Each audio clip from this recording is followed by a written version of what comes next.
I opened the beer before I told you to go. I'm sorry, man. Got a little excited. Son of a bitch. You just couldn't wait to crack open a nice cold brewski.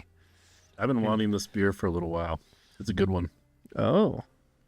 It's called Utah Hip Check Ice Imperial Stout or Lager. See that? It's a hockey guy hip checking someone. That's cool. Dude, it's good. I am drinking Dirty Wookie. It's an Imperial Brown Ale from the Brewer's Cabinet. It's like one of the last ones we got from Wendover, so it's good.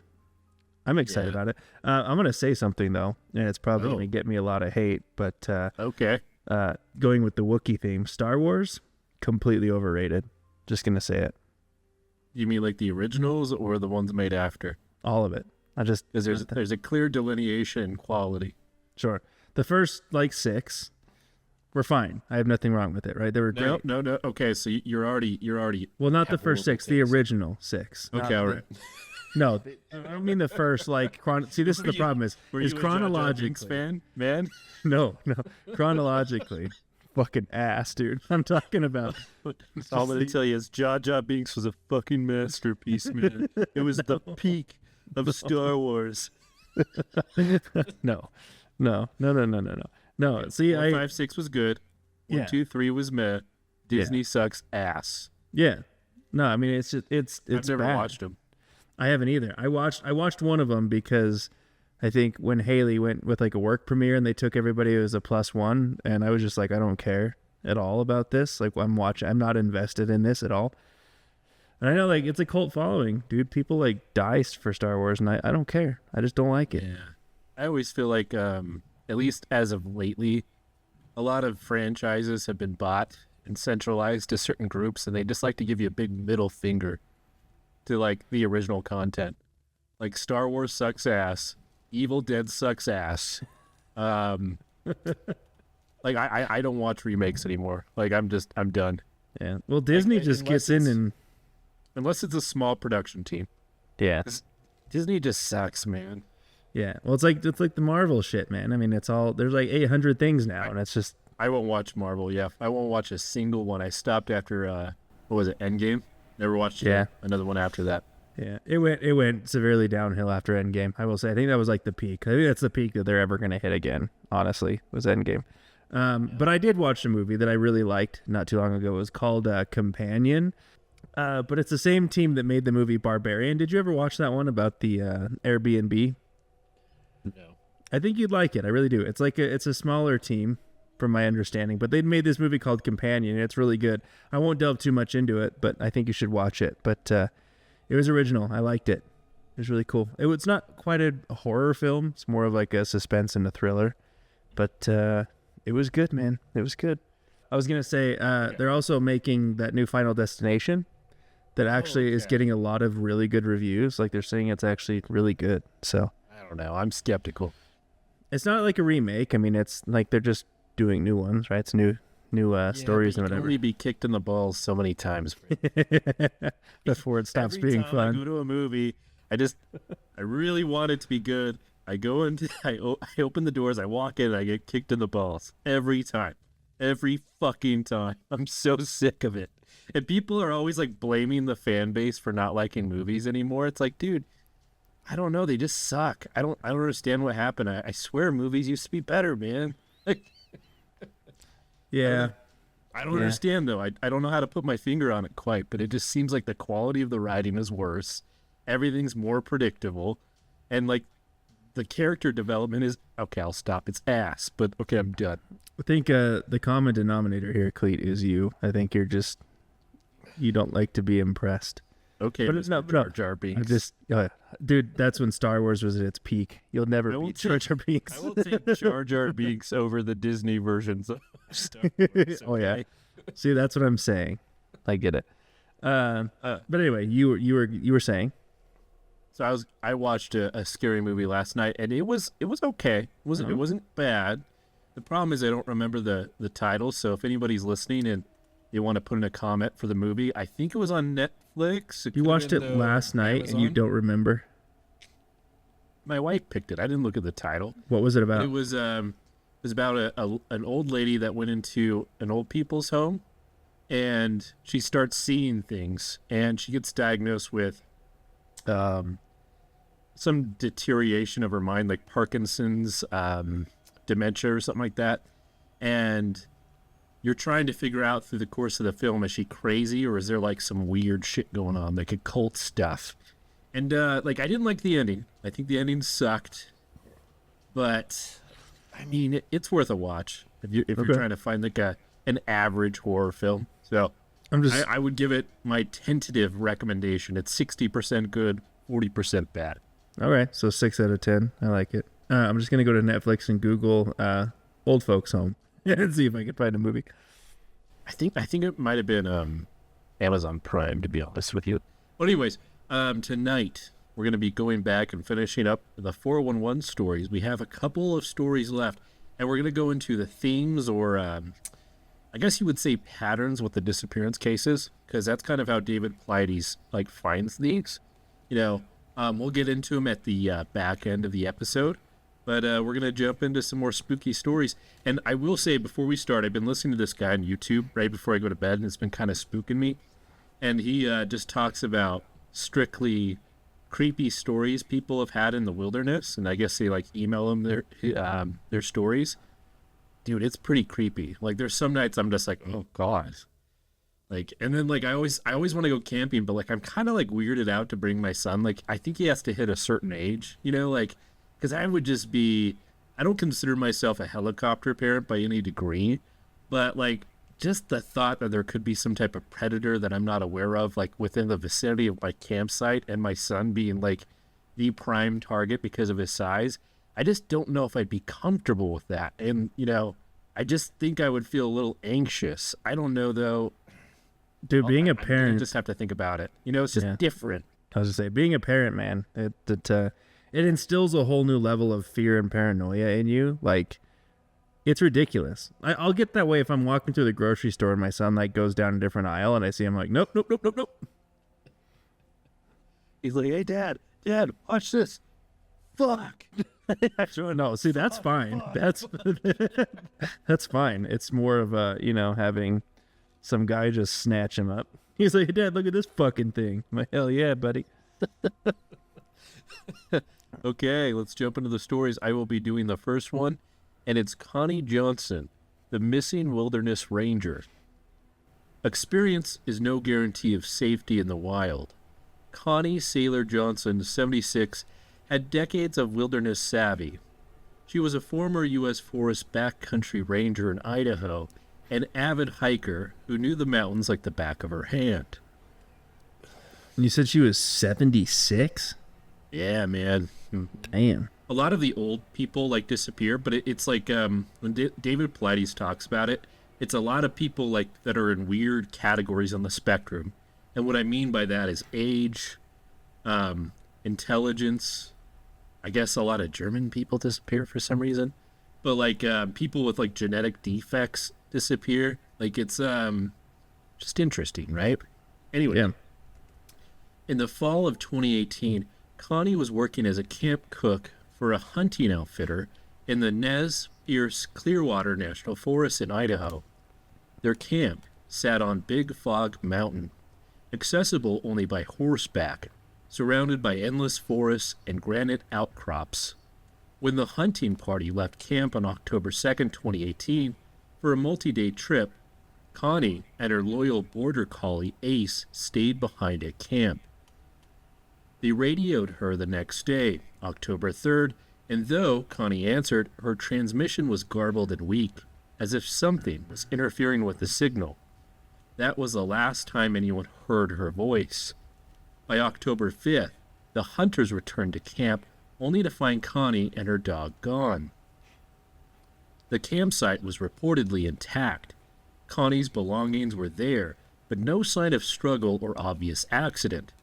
It was as if she had simply walked away and vanished. Considering her age, it was immediately worrisome. Perhaps she fell or got lost on a short walk. Yet Connie never wandered far without telling someone, and her expertise made it unlikely she'd just get lost within earshot of camp. An intense search operation launched in the rugged Big Fog area.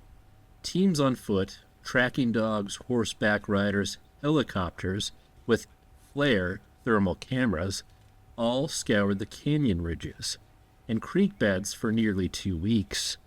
Fellow rangers and volunteers joined in, knowing Connie was one of their own.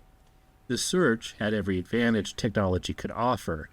Not one clue turned up. No footprints, no clothing, nothing. By October 16th, after days of fruitless effort, the official search was scaled back. The wilderness had simply swallowed her. Then, in a twist equal parts hopeful and eerie, Ace, the dog, reappeared, nearly 3 weeks after Connie vanished. Ace wandered out of the woods 15 miles away at the Moose Creek Ranger Station, hungry, tired, but alive. Searchers were astonished. How had the dog survived alone and navigated back to a familiar landmark so far from camp? They hoped Case could lead them to Connie. Rescuers brought the collie back into the area, letting him sniff and roam, praying he tugged them toward his owner. But Ace, alas, could not locate her. The faithful dog's return was a blessing for the family, but it only deepened the mystery. Connie was an extremely capable survivor. If injured, she could have known to stay put and signal for help. If she could move, surely she would have followed Ace or tried to reach the ranger station herself. Why did the dog leave her side? Connie's daughter later speculated that something sudden or irrevocable must have happened. The weather came up. She fell. I don't know, but I think she got surprised, she said, noting that Connie would never intentionally abandon Ace. Indeed, there were reports of rough weather around that time. Perhaps a sudden mountain storm disoriented or injured her. Others wonder if an animal encounter, a mountain lion, could have caused Ace to run and Connie to go missing. Yet no blood or struggle was evident. With no evidence of foul play and no sign of Connie after thorough searching, local authorities were at a loss.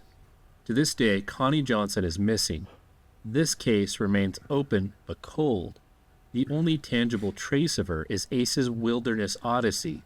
Like other 411 missing cases, the questions abound. Why can't an expert woodswoman be found in an area essentially in her backyard? How did an elderly lady vanish so completely that not even her dog could find her? Connie's story haunts Idaho's hiking community, a reminder that even those who respect and understand the wilderness can be claimed by it in the most bewildering way. God damn. I think the dog ate her. Just gobbled her up, man. Like the dog, he looked really fat. Came back 300 pounds more. She was around them the entire time and no one was the wiser. I think this dog just shit out a finger. Anyway. I don't. Just the whole skeleton intact comes out. Oh, man. If that's not incriminating, I don't know what is. All right, now for the next story, the strange case of Aaron Hedges. This story takes us to the crazy mountains of Montana, an isolated range jutting up from the prairie, known to the local Crow people as a place of spiritual power. And indeed, the name Crazy carries legend.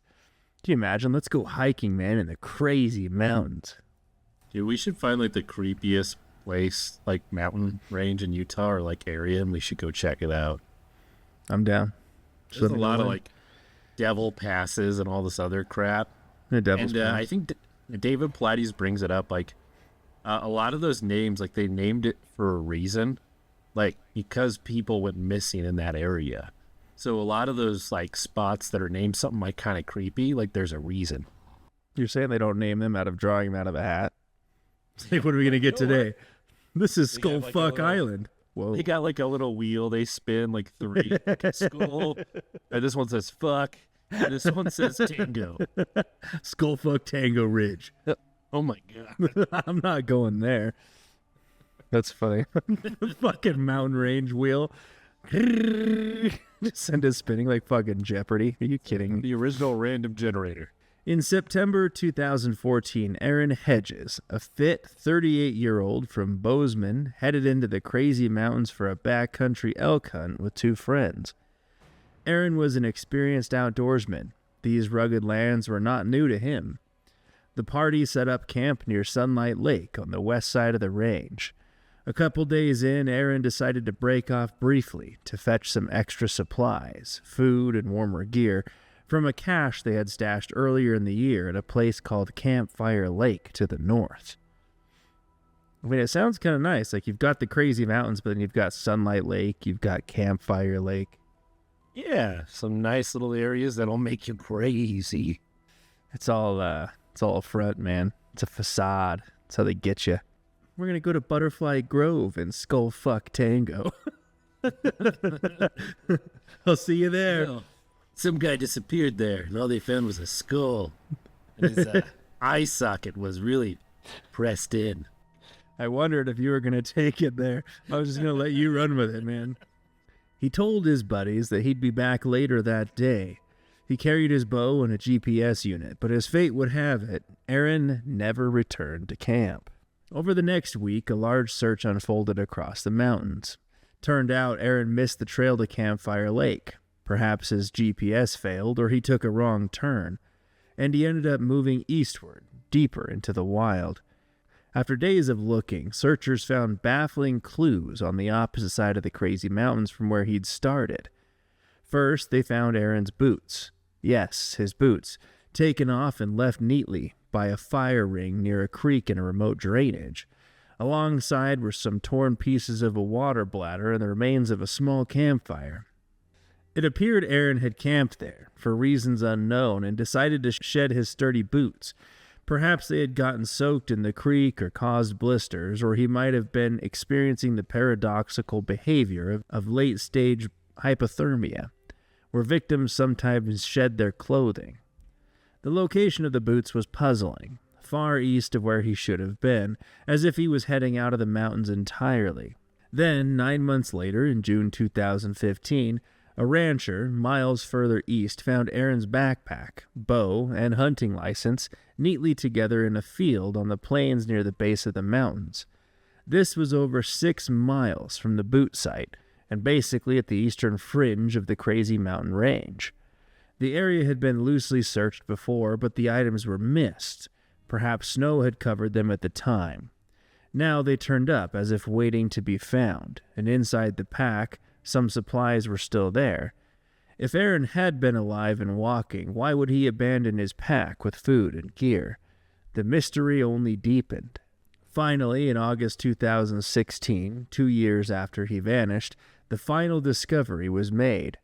A local rancher's employee came across scattered human skeletal remains on a slope about a half-mile from where the backpack was found. Dental records confirmed it was Aaron Hedges. The place he died was a full 15 miles from where he had first left his hunting camp.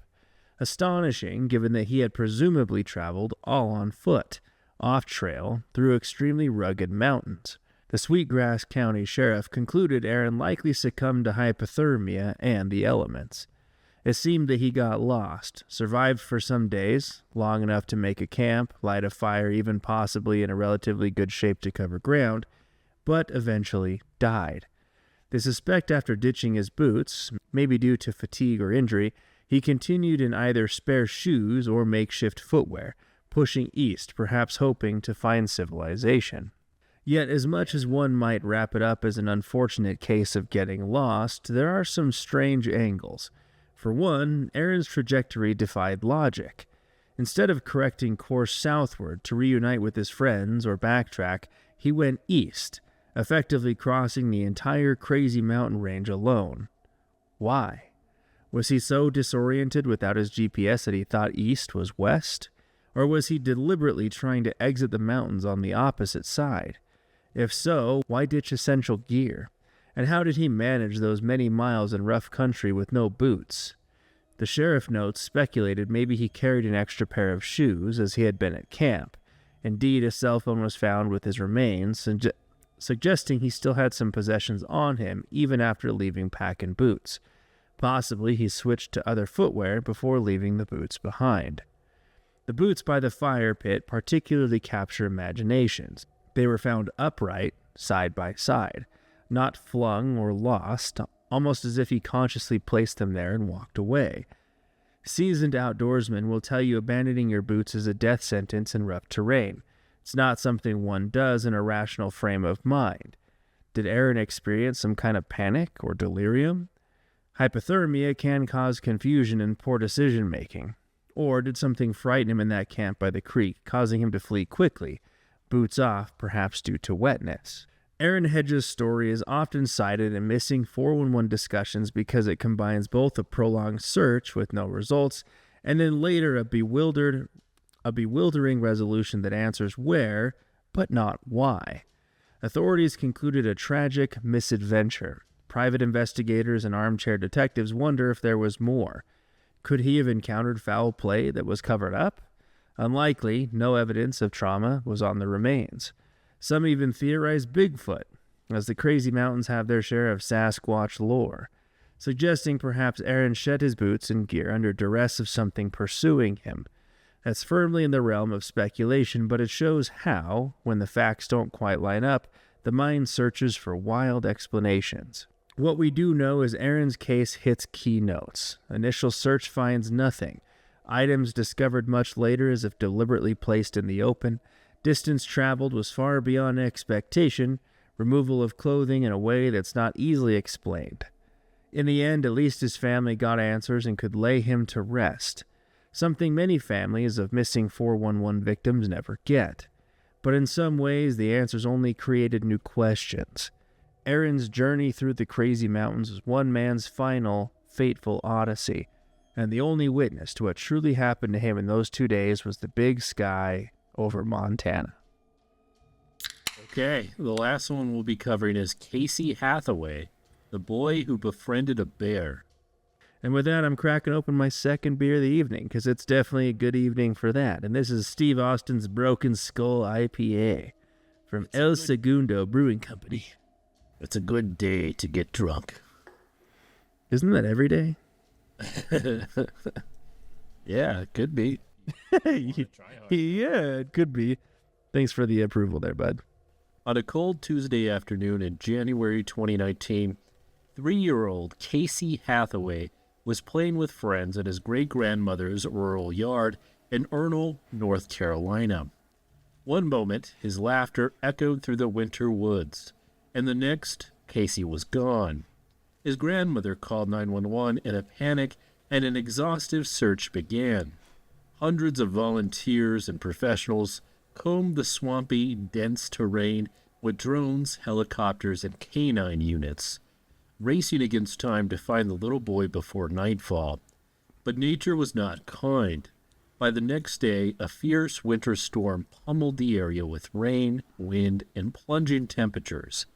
The ground turned to muck, creeks swelled, searchers were forced to halt as waist-high floodwaters and sinkholes made the woods treacherous.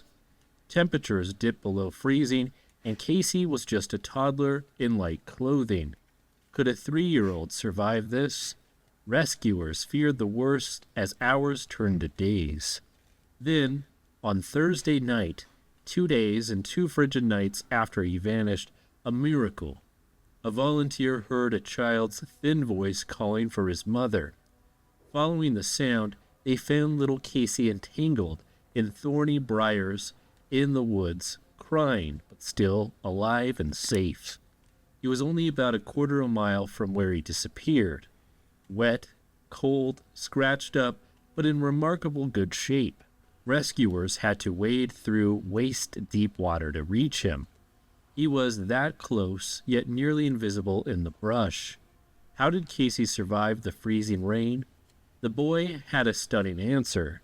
He said he hung out with a bear for 2 days. What the His fuck? aunt, yeah, He's like, I just found this bear. He's pretty cool. yeah, he was a cool guy. He helped me out. I called him Baloo. Casey told his rescuers that a friendly bear kept him safe and warm while he was lost. The North Carolina is indeed home to black bears, but the idea of a wild bear protecting a child stretches the imagination. Authorities were left scratching their heads. Was it a child's fantasy, a psychological coping mechanism, or something far stranger? Who, or what, was Casey's mysterious friend in the woods? Either way, Sheriff Chip Hughes called Casey a survivor, noting that the boy survived sub-zero wind chills and rough terrain against all odds. Casey's family calls it a miracle.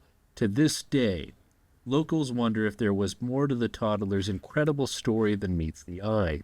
A friendly bear, guardian angel, or simply the resilience of a little boy who refused to give up. We may never know. All right, so having heard these stories from little Dennis Martin in the Smokies to the hunter Tom Messick in the Adirondacks, certain recurring patterns likely stood out, almost like a haunting refrain. David Paulides identified a set of profile points for these mysterious cases, and indeed, many of our stories hit those eerie notes. First, point of separation. In nearly every case, the moment of disappearance happened when the person was separated from others, even if only by a short distance. Dennis darted out of sight behind a bush. Jared ran ahead on the trail. Stacy walked alone to take a photo. Tom was posted alone on a watch. Aaron split from his group to head to a cache. It's as if whatever happens waits for that one moment when the victim is alone, even if only yards away from companions. And then it strikes. As a search and rescue mantra says, never hike alone. Missing 411 would add, not even a few feet alone. Next one is canines can't track. It's almost a cliche now in these reports that search dogs behave oddly or fail to find a scent trail. In Tom Messick's and Stacy Ross's cases, dogs could not pick up anything useful, sometimes reportedly lying down as if confused. Trained SAR dogs live for the chase, so when multiple dogs, multiple times, essentially shrug their canine shoulders and say, "Sorry, no trail," it raises eyebrows. It's as though the person vanished into thin air or was lifted off the ground, leaving no scent on the ground to follow. Boulder fields and water. Paulides noted many cases occur near rocky areas, granite boulders, or bodies of water, like creeks and lakes.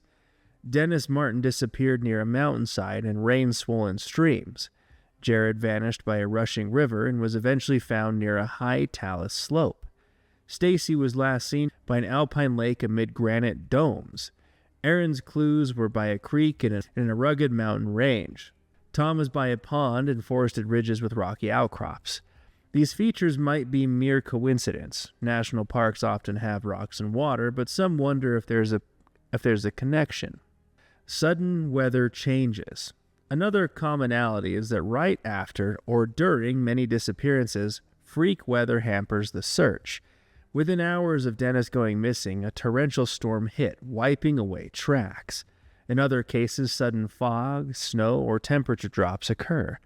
It's almost folkloric, like the elements themselves rise to obscure the lost.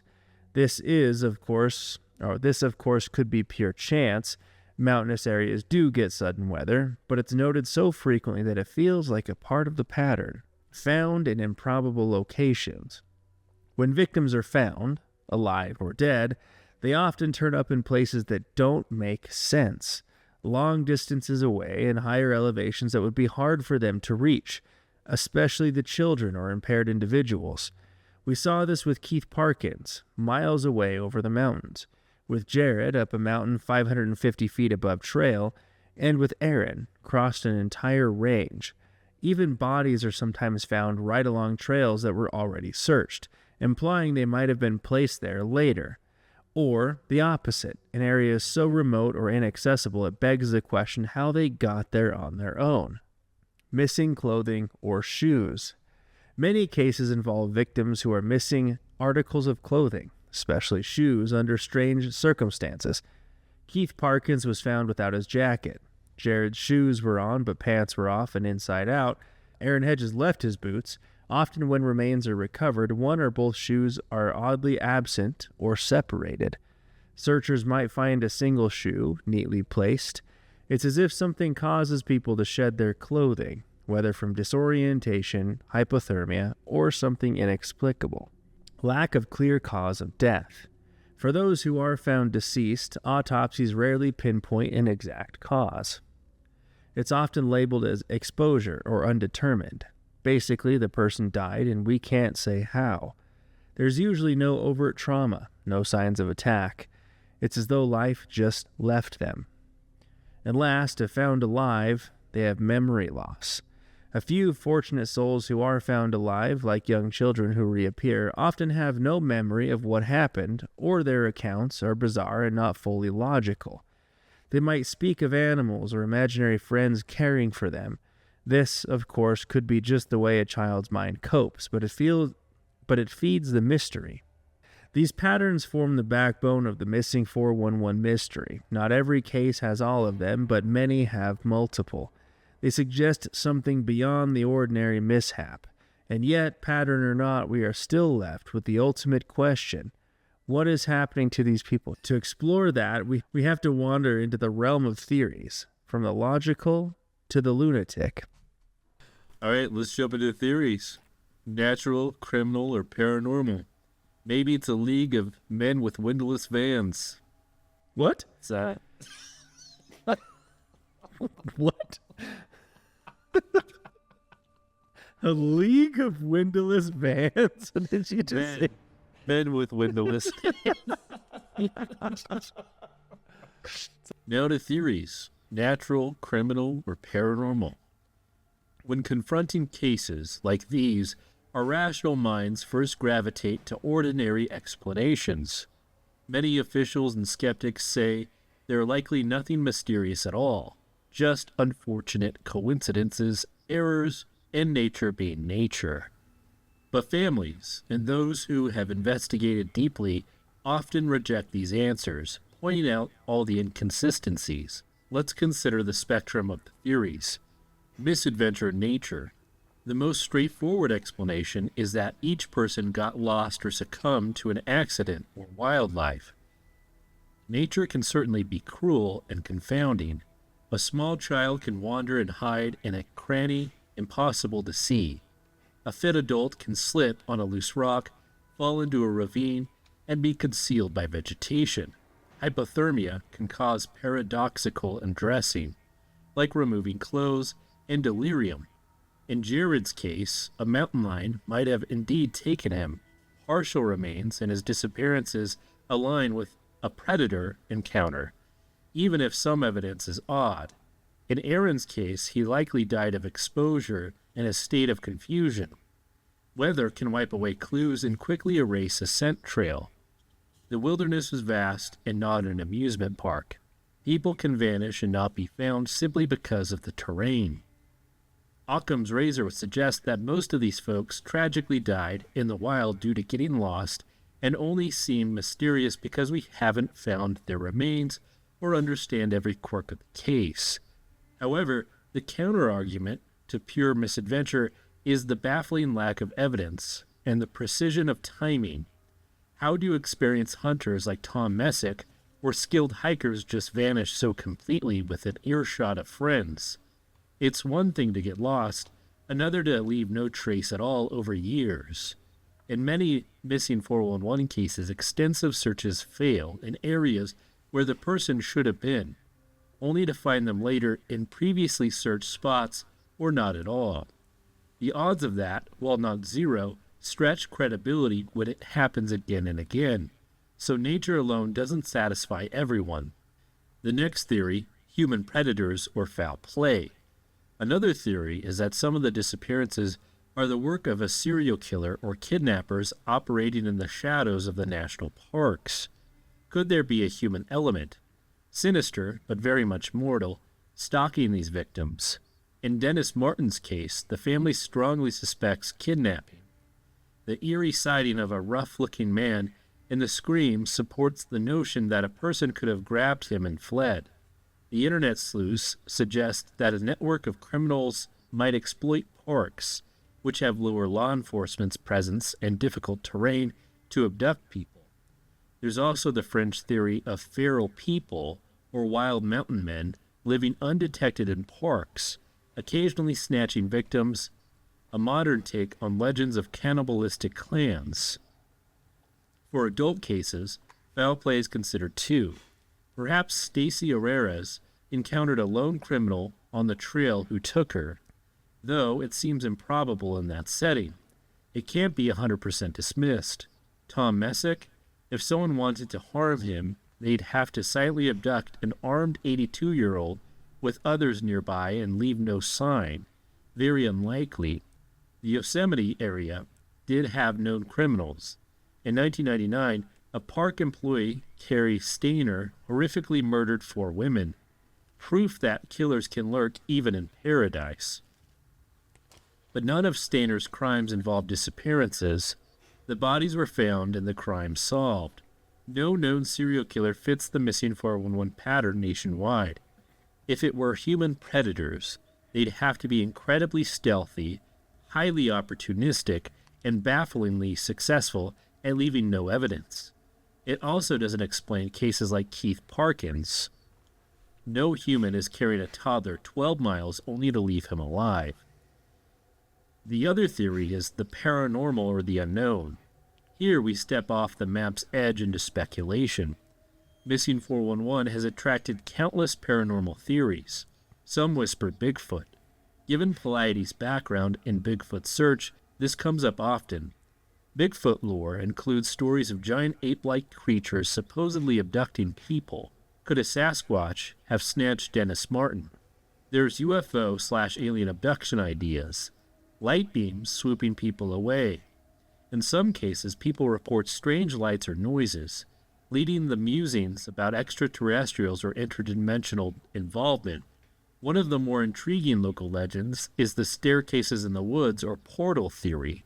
The idea that there are spots in these wild places where one can inadvertently step into another dimension or time. It sounds straight out of the Twilight Zone, but when a person vanishes so instantaneously, one can't help but wonder, in a fanciful way, did they stumble through some doorway we don't see? A less supernatural version of this is geomagnetic anomalies. Some have theorized that under certain boulder fields or mountains, there might be an electromagnetic effects that disorient compasses, GPS, and even humans, leading them astray in profound ways. The Crazy Mountains name, for instance, has lore of being a place where people lose their way and act crazy. And then there's the theory of the benevolent forest spirits or guardians. For example, in cases where children survive against all odds, some suggest they were looked after by something. Conversely, maybe malevolent entities? Native American legends in many of the regions speak of forest spirits or little people that can trick humans, or even accounts of Wendigo or other creatures that lure people away. One chilling and fascinating idea is that some missing person cases might be due to an unknown predator, not Bigfoot, but perhaps something like a large undiscovered animal. Unlikely in modern America, but people have pointed out the almost predatory precision of some vanishings, as if a silent ambush occurred. Could there be a creature in the wood that snatches people quietly?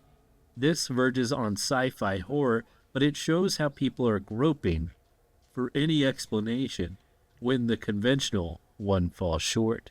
In evaluating theories, David Pilates himself stays circumspect. He often said he doesn't endorse any single explanation publicly. He just lays out the facts and patterns, though he hints that something intelligent is behind it. He dismisses simple animal attacks or common lost person scenarios for these clustered cases. Those are too straightforward and usually solved. The truth might not be one thing. It could be a mix. Some cases likely are animal attacks. Some may be misfortune, and maybe, just maybe, a few are something stranger. What's important is that for the families of the missing, things aren't just spooky campfire tales. They're deeply personal tragedies. Whether it was a misstep on a trail or something unexplainable, their loved one is gone and they have no closure. The missing 411 phenomenon at least brings attention to the mystery and the needs for answers. At its best, it encourages better search techniques, perhaps more caution among outdoors enthusiasts, in respect for how little we sometimes understand the wild. Yet David Plotty says that there's no cases of people that are going out in the woods armed and with a GPS. Yeah. So have those two things, apparently. Under the towering pines and endless stars, North America's wilderness holds many secrets. Every year, hikers, hunters, and children continue to go missing. Most are found often quickly, often with mundane explanations. But some disappearances will forever raise the hairs on the back of our necks. As we've journeyed through these tales, we felt the eerie quiet of the moment someone was there and then suddenly not there. We sensed the confusion of searchers calling out names into the void. We felt the weight of evidence that doesn't line up neatly, and the pull of ideas beyond the ordinary. Perhaps one day we'll have the answers that bring peace to these stories. Maybe new technology, better drones, thermal imaging, or DNA tracing will solve mysteries that have lingered for decades. Or perhaps these cases will remain tantalizing and unresolved, reminding us that even in the modern world of GPS and cell phones, there are edges of the map where the unknown still reigns. When you walk into the woods, especially alone, you enter a realm that is not entirely under human dominion. Most times you'll return with nothing more than good memories and maybe a few mosquito bites. But listen closely to the whispers of the forest. Stick together, and should you ever feel the woods looking back at you, an uncanny silence descending, be wary. We are comfortable thinking we've got it all figured out, but as Missing 411 shows, there are still mysteries out there, hiding in plain sight among the trees, waiting perhaps for the next chapter to unfold. Well, folks, with that, take caution the next time you go hiking and camping. Don't go at it alone.